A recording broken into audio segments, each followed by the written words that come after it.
नमस्कार, मैं doctor Amit K Sarwani, founder and director Anusandhan academy civil lines Allahabad. Students, आप सब लोगों का अनुसंधान एकेडमी के इस यूट्यूब चैनल में हार्दिक स्वागत व अभिनंदन करता हूँ। Students, UGC net first paper में लगातार मैं पिछले 17 वर्षों से टीचिंग कर रहा हूँ। इस दौरान यूजीसी नेट फर्स्ट पेपर के महत्वपूर्ण कंटेंट्स को मैंने तैयार किया, जिनके तहत आज मैं आपको UGC net must first paper के महत्वपूर्ण यूनिट हायर एजुकेशन के एक वेरी इंपॉर्टेंट सेक्शन, एक वेरी इंपॉर्टेंट इंस्टीट्यूशन के साथ डिस्कशन करूंगा, और वो है नीति आयोग। नीति आयोग और नीति आयोग के हाल ही में बनाए गए नीति आयोग के एक्शन प्लान 2017 से 2020 तक के ऊपर एक चर्चा मैं अभी आपके सामने प्रस्तुत करूंगा। स्टार्ट करूंगा नीति आयोग और नीति आयोग के वर्क प्लान के संदर्भ में व्याख्या। सबसे पहली बात, नीति आयोग क्या है? तो नीति आयोग के संबंध में जानने से पहले योजना आयोग को समझना होगा। योजना आयोग, जो कि कांग्रेस गवर्नमेंट में जवाहरलाल नेहरू ने इसे स्थापित किया था, आज योजना आयोग को अब खत्म कर दिया गया। योजना आयोग की जगह अब नीति आयोग काम करेगा। ऐसा भाजपा गवर्नमेंट सन 2014 में जैसे आती है, उसने तुरंत ही बदलाव लाया, और बहुत से बदलावों के तहत, एक बहुत इंपॉर्टेंट चेंजेस के तहत नीति आयोग का निर्धारण किया गया। प्रधानमंत्री नरेंद्र मोदी की अध्यक्षता वाली नीति आयोग की गवर्निंग काउंसिल में सभी राज्यों के मुख्यमंत्री और केंद्र शासित प्रदेशों के उपराज्यपाल बतौर सदस्य इसमें शामिल हुए। नीति आयोग के संबंध में जो इतिहास है वो थोड़ा पहले मैं व्याख्या करना चाहूंगा। श्री अजय सिब्बर की अध्यक्षता में गठित प्रथम स्वतंत्र मूल्यांकन कार्यालय द्वारा प्रधानमंत्री नरेंद्र मोदी को 29 मई सन 2014 को दिए गए अपने रिपोर्ट में योजना आयोग का नाम परिवर्तित कर इसे नियंत्रण आयोग करने की रिकमेंडेशन यानी अनुशंसा दी गई, जिसके तहत 13 अगस्त 2014 को मोदी सरकार ने योजना आयोग को समाप्त करने की घोषणा कर दी। अब ये ध्यान रखिएगा कि ये कोई सपना नहीं आया मोदी गवर्नमेंट को, और ना ही उनकी वैचारिक उत्पत्ति थी। ये एक्चुअली हमारे पड़ोस में हो रहे बदलाव से प्रभावित एक नीति थी। 15 अगस्त 2014 को प्रधानमंत्री मोदी ने चीन द्वारा वहां के योजना आयोग को परिवर्तित कर, अब चीन में वहां के योजना आयोग को परिवर्तित करके एनडीआरसी किया गया, national development and reform commission किया जाना। उसी के तर्ज पर भारतीय योजना आयोग का नया स्वरूप देने की घोषणा की गई। यानी एक प्रकार से देखा जाए तो हमने इस अवधारणा को चाइना से लिया। चाइना में जब बदलाव हुआ तो भारत में भी इसको बदलने का विचार रखा गया। इसी क्रम में 1 जनवरी 2015 को मंत्रिमंडल द्वारा प्रस्ताव जारी किया गया, जिसके तहत भारतीय योजना आयोग को अब नए नाम नीति आयोग के नाम से जाया जाएगा। अब नीति आयोग वास्तव में नीति हिंदी वर्ड नहीं, ये नीति आयोग NITI आयोग है, जिसका फुल फॉर्म होता है national institution for transforming India आयोग। स्टूडेंट्स, ये सारी चीजें बेसिक कॉन्सेप्ट्स हैं, बेसिक बातें हैं, इनको बहुत इंपॉर्टेंट रूप से ध्यान से समझिएगा। Full form of the point of view से नीति आयोग का फुल फॉर्म हुआ national institution for transforming India आयोग। और अब ये ध्यान में भी रखिएगा कि भारत में नीति आयोग बनने से पहले उसी समय चाइना में वहां के योजना आयोग को नाम से बदला गया, और वो जो चाइना के योजना आयोग का नाम बदल के जो नया नाम रखा गया वो है national development and reform commission. यानी भारत में नीति आयोग तो चाइना में NDRC। ठीक है, अब यहाँ पे ये समझा जाए कि नीति आयोग का जो निर्माण किया गया उससे उसका मुख्य विशेषताएं क्या थी, उसके मुख्य उद्देश्य क्या थे। तो मुख्य विशेषताओं को अगर हम समझें तो इसकी मुख्य भूमिका राष्ट्रीय और अंतर्राष्ट्रीय महत्व के विभिन्न नीतिगत मुद्दों पर केंद्र व राज्य सरकारों को जरूरी रणनीतिक व तकनीकी परामर्श देना रखा गया। या ना ही, अब यहाँ पे ध्यान से समझिएगा, फिर एक बार ऐसा वर्ड आएगा, या ना ही संवैधानिक निकाय है और ना ही संविधिक निकाय। अभी तक मैंने आपको कुछ वीडियोस में कई संविधिक निकायों के विषय में बताया और कई संवैधानिक निकायों के विषय में बताया।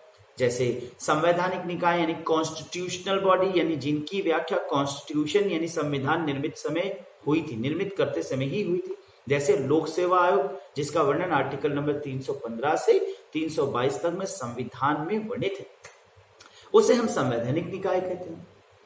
और सांविधिक निकाय यानी जिसे बाद में स्टैच्यूटरी बॉडी बनाई गई विधि सम्मत रूप से, जैसे यूनिवर्सिटी ग्रांट कमीशन, जिसको 1953 में निर्मित किया गया, गठित किया गया। 1956 में एक संविधिक निकाय यानी सांविधिक निकाय बनाया गया, लीगल बॉडी 1956 में एक एक्ट पार्लियामेंट में लाकर निर्मित कर दिया गया। इस प्रकार से फाउंडेशन और एक्सिस्टेंस दो वर्ड अलग अलग बने, when it was founded and it was extended. But in that concept of NITI Aayog के संदर्भ में अगर हम देखें तो ना ये कॉन्स्टिट्यूशनल बॉडी, चलिए कॉन्स्टिट्यूशन छोड़िए, तो इसे एक लीगल बॉडी बनाने का मतलब होता है कि पार्लियामेंट में एक्ट लाया जाता और पार्टी यानी बहुमत के आधार पे इसे एक निकाय बनाया जाता। तब एक निकाय बन जाती तो इसके द्वारा दिए गए विचारों को लेना, एक्सेप्ट करना एक महत्वपूर्ण कॉन्सेप्ट माना जाता। लेकिन ये ध्यान देने वाली बात है कि ये वास्तव में एक थिंक टैंक है, तो जरूरी नहीं कि इसे किसी आयोग के रूप में, स्टैच्यूटरी बॉडी के रूप में बनाया जाए, क्योंकि योजना आयोग भी एक थिंक टैंक थी और वह भी एक सांविधिक निकाय ही नहीं था, यानी वो भी एक सांविधिक निकाय नहीं था। दोनों ही बॉडीज, चाहे नीति आयोग हो चाहे योजना आयोग, दोनों बॉडीज सांविधिक निकाय नहीं रही। दोनों ही बॉडीज जो हैं वो एक थिंक टैंक मानी गई, यानी केवल विचारों को रखने का, प्रदर्शन करने का एक तरीका। इस प्रकार देखें तो ना ही यह एक संवैधानिक निकाय है और ना ही एक सांविधिक निकाय है। Neither it is a constitutional body nor a legal body. NITI Aayog के क्रियाकलापों में मुख्यमंत्रियों तथा निजी क्षेत्र के विशेषज्ञों की अहम भूमिका मानी गई है। ये ध्यान रखिएगा, जनरली योजना आयोग में ऐसी कोई विशेषता नहीं थी कि मुख्यमंत्रियों के विचारों को प्रत्यक्ष रूप से रखा जाए। उनके विचारों को अगर वो देना चाहते हैं, यानी राज्य सरकारें अगर अपने विचारों को देना चाहते हैं, तो उस समय के एनडीआरसी यानी national development and reform committee के माध्यम से, राष्ट्रीय विकास परिषद के माध्यम से वो अपने विचारों को दे सकते थे। एनडीसी नेशनल डेवलपमेंट कमिटी के माध्यम से वो दे सकते थे, परंतु इसमें प्रत्यक्ष रूप से उनको जोड़ा गया, यानी राज्य सरकारों को उनके क्रियाकलापों को जानने के लिए उनके मुख्यमंत्रियों को प्रत्यक्ष रूप से इसमें विशेषज्ञ के रूप में इनवाइट किया जाता है और वो अपने राय को सामने आमने बैठ के देंगे। नीति आयोग में देश भर के शोध संस्थानों और विश्वविद्यालयों में व्यापक स्तर पर परामर्श लिए जाते हैं। एक महत्वपूर्ण बात ये इसमें जो जोड़ा गया वो ये कि जनरली योजना आयोग में ऐसी कोई विधा नहीं थी जिसमें कि रिसर्च इंस्टीट्यूशन से विचार की लिया जाए, और रिसर्च इंस्टीट्यूशंस के थॉट्स को लेने का जो रास्ता था अभी तक कहीं से नहीं था, लेकिन नीति आयोग में रिसर्च इंस्टीट्यूशंस से थॉट्स को लेने का रास्ता खोला गया। इस मामले में देखा जाए तो काफी प्रबलकारी संस्था है, क्योंकि रिसर्च की संस्थानें अपने विचारों को अगर देंगी तो वो काफी सटीक माना जाएगा, क्योंकि रिसर्च एक इम्पॉर्टेंट एस्पेक्ट है और इस दृष्टिकोण से ये एक बहुत कहा जाए इसके द्वारा सुझाए गए विचार काफी सटीक माने जाएंगे। नीति आयोग में विश्वविद्यालयों और शोध संस्थानों के प्रतिनिधियों को भी शामिल किया जाता है। इंपॉर्टेंट पॉइंट ऑफ व्यू आपके दृष्टिकोण से, क्योंकि विश्वविद्यालय के प्रतिनिधि यानी प्रोफेसर, और आप कल को प्रोफेसर होंगे, तो आपके पॉइंट ऑफ व्यू से एक इंटेलेक्चुअल पर्सन को माना जाता है। एक प्रोफेसर है जिसके पास, जिसे प्रोफेसी करने की क्षमता हो, जिसमें ज्ञान का अमित भंडार हो, वो व्यक्ति अपने विचारों को दे। तो ऐसे में प्रोफेसर्स को यानी विश्वविद्यालय की रिप्रेजेंटेटिव्स को बुलाए जाने की बात इसमें रखी गई। इसके साथ ही साथ नीति आयोग एक सलाहकारी व विचार करने वाली संस्था है। अब इस तरीके से देखें तो नीति आयोग ने काफी महत्वपूर्ण रूप से इसके नीति आयोग का निर्माण काफी विशिष्टताओं के साथ किया गया। नीति आयोग के संबंध में एक महत्वपूर्ण एस्पेक्ट जिस पर इस बार क्वेश्चन आया था वो था इसका 3 year action plan 2017-2020 3 year action plan. तो यहाँ पर मैं आपको इसके एक्शन प्लान की चर्चा करूंगा। भारत नीति आयोग के 3 साल के एक्शन प्लान के साथ स्वास्थ्य और शिक्षा जैसे सामाजिक क्षेत्रों पर पूंजीगत व्यय में महत्वपूर्ण सुधार कर रहा है, जिसका उद्देश्य केंद्र सरकार के व्यय को भविष्य की प्राथमिकताओं से जोड़ना है। थिंक टैंक नीति आयोग द्वारा तैयार किए गए 3 वर्षीय कार्य योजना ने उच्च प्राथमिकता वाले क्षेत्रों में समय के साथ उपलब्ध अतिरिक्त राजस्व का एक बड़ा हिस्सा आवंटित करने, व्यय की संरचना को स्थानांतरित करने का सुझाव दिया है। कार्य योजना ने पूर्ववर्ती योजना आयोग की पंचवर्षीय योजनाओं की जगह ले ली है और इसके बाद जल्द ही 15 वर्षीय विजन डॉक्यूमेंट और 7 वर्षीय रणनीति के दस्तावेज तैयार किए जाएंगे। स्टूडेंट्स, जनरली क्या था कि हम जब पंचवर्षीय योजना होती थी उसमें 5 वर्ष की एक साथ योजनाएं बना दी जाती थी। जनरली कोई गवर्नमेंट आता था और उसके समय में जो ही योजना आयोग का काल समाप्त होता था तो इतने योजना 5 वर्ष के लिए बन जाती थी। लेकिन 5 वर्ष तक के लिए योजना बना दी जाती थी और फिर वो 5 वर्ष बाद क्या उसका रिजल्ट आता था, कितना आता था, फिर अगली गवर्नमेंट आकर उसे देखता था। अतः सरकार ने इसमें ये अच्छा किया कि इसके टर्म्स कई तरीके से बदल दिए। Short term plan, mid term plan, long term plan, इस तरह से कई टर्म प्लान रखती है। अब जैसे 3 इयर्स एक्शन प्लान, 3 वर्षों में हमें क्या करना है, 2017 से 20 तक में हमें क्या करना है, एक प्लान ये बनाया गया। इसी तरीके से जल्द ही इसमें 15 वर्षीय योजना, 7 वर्षीय योजना को इंक्लूड किया जाने की बात रखी गई है। तो 3 वर्षीय प्लान जो अभी 2017 से 2020 तक के लिए बनाए गए, उस प्लान में क्या क्या प्रस्तावित किया गया है उसे जरा यहाँ पर हम लोग डिस्कस करेंगे। प्रस्तावित एजेंडे के तहत कुल व्यय में गैर विकासात्मक राजस्व व्यय की हिस्सेदारी 2015-16 में 47% से घटकर 2019-20 में 41% हो जाएगी, क्योंकि पूंजी व्यय का हिस्सा जिससे विकास को बढ़ावा देने की अधिक संभावना है उसमें काफी वृद्धि की जाएगी। दूसरी बात, इस कार्य योजना के तहत शिक्षा, स्वास्थ्य, कृषि, ग्रामीण विकास, रक्षा, रेलवे, सड़क और पूंजीगत व्यय की अन्य श्रेणियों पर 2019 से 20 तक व्यय में पर्याप्त विस्तार किया जाना तय किया गया है। प्रस्तावित योजना के तहत राजस्व घाटा 2016-17 में 2.1% से 2017-18 में 1.9% और 2018-19 में 1.4% और 2019-20 में 0.9% तक गिरने की उम्मीद लगाई गई है। स्वास्थ्य के दृष्टिकोण से कुल व्यय में इसे 1.7% से बढ़कर जीडीपी का 3.6% तक बढ़ाना रखा गया।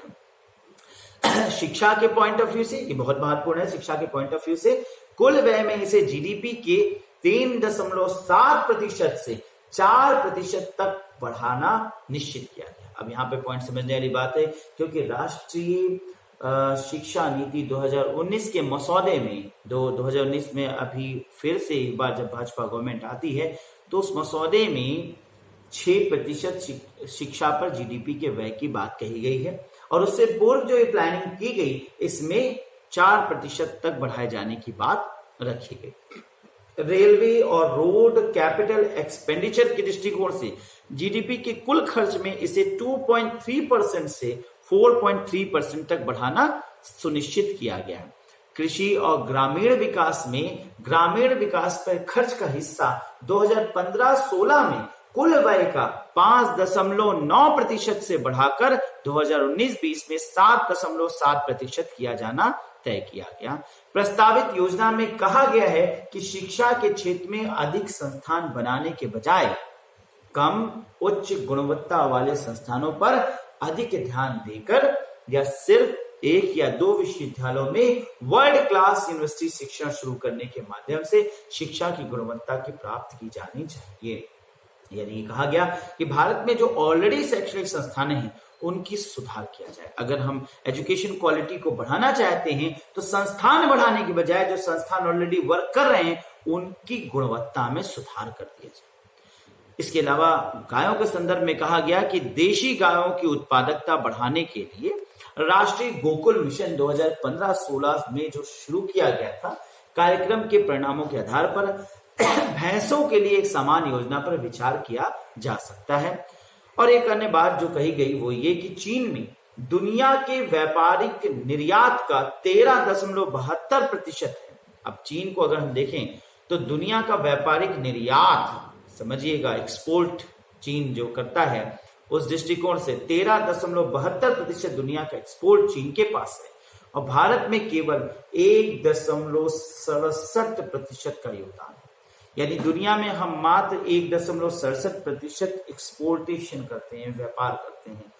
यही तो हमारी कमजोरी है, क्योंकि हम अगर इंटरनली व्यापार कर रहे हैं तो आय कर रहे हैं, और अगर हम गवर्नमेंट के पॉइंट ऑफ व्यू से देखें तो गवर्नमेंट कितना व्यापार कर रहा है, 2% का व्यापार, यानी 2% सामान हम बेचते हैं, 2% निर्यात कर रहे हैं, जिसे बढ़ाने के लिए सार्थक प्रयास करना चाहिए। और ये महत्वपूर्ण प्रयास इस वर्क प्लान के अंतर्गत रखा गया है कि इस पे सार्थक प्रयास करें। एटलीस्ट चीन को देखें तो वो जहां 13.72 यानी लगभग 14%, उसकी तुलना में हम 2% हैं, इसमें सुधार करने की बहुत जरूरत है। एक अन्य बात जो इसमें कहा गया वो अमृत मिशन को लेकर, Atal mission for rejuvenation and urban transformation. फिर से समझिएगा, Atal mission for rejuvenation and urban transformation, Amrut, कायाकल्प और शहरी परिवर्तन के लिए अटल मिशन इस उद्देश्य के साथ शुरू किया गया है कि पाइप, पेयजल, सीवरेज और ग्रीन स्पेस और पार्कों के सार्वभौमिक कवरेज के लिए कठिन बुनियादी ढांचा प्रदान किया जा सके।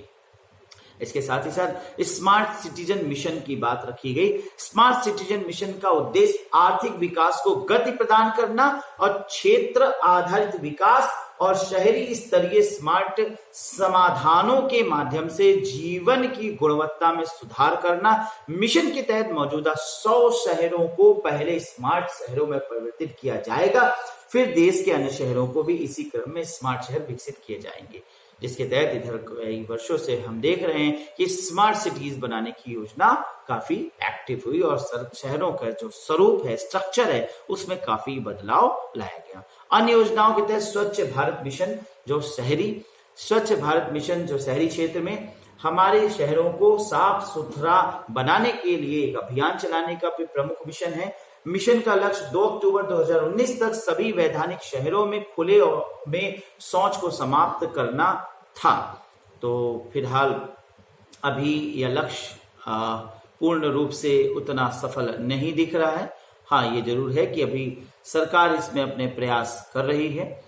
इसके अलावा दीनदयाल अंत्योदय योजना, राष्ट्रीय शहरी आजीविका मिशन जिसे कहा जाता है, दीनदयाल अंत्योदय योजना या राष्ट्रीय शहरी आजीविका मिशन का लक्ष्य कौशल विकास के अवसर प्रदान करना है जो बाजार आधारित रोजगार के लिए अग्रणी है और गरीबों को स्वरोजगार उद्यम स्थापित करने में मदद करेगा।